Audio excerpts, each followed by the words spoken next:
नमस्कार, आपण पाहतात रयत संवाद न्यूज चॅनल। अर्धापूर तालुक्यातील येळेगाव येथील पीडित कपाटे कुटुंबास दादाराव पाटील ढगे यांच्याकडून आर्थिक मदत। नांदेड जिल्ह्यातील अर्धापूर तालुक्यातील मौजे येळेगाव येथील रहिवासी मयत श्याम संजय कपाटे यांनी दिनांक 5 ऑगस्ट 2024 रोजी आत्महत्या केली असल्याची घटना घडली। या घटनेची माहिती येळेगाव येथील गावकऱ्यांनी भोकर विधानसभेतील सामाजिक कार्यकर्ते दादाराव पाटील ढगे यांना दिली। दिनांक 9 ऑगस्ट रोजी दादाराव पाटील ढगे यांच्या वतीने नांदेड जिल्ह्याचे खासदार वसंतराव चव्हाण यांच्या हस्ते कपाटे पीडित कुटुंबियांना 51,000 रुपयांची आर्थिक मदत करण्यात आली।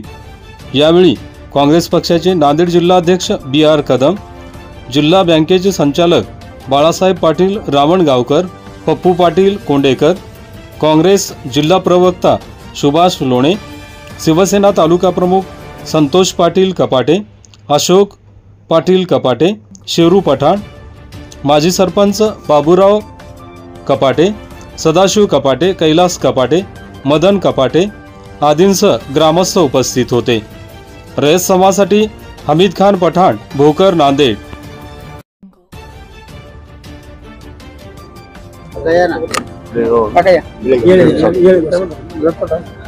आज येळेगाव या ठिकाणी काही दिवसापूर्वी दुःखद घटना घडली। एक कार्यकर्ता श्याम कपाटे यांनी काही अडचणीमुळे जीवनाला कंटाळून आत्महत्या केली। तर योग चांगला कार्यकर्ता, काही कारण असू शकतील त्याच्या मागे। आज गेल्यानंतर त्याचं कुटुंब उघड्यावर पडलं। एक लहान मुलगा आहे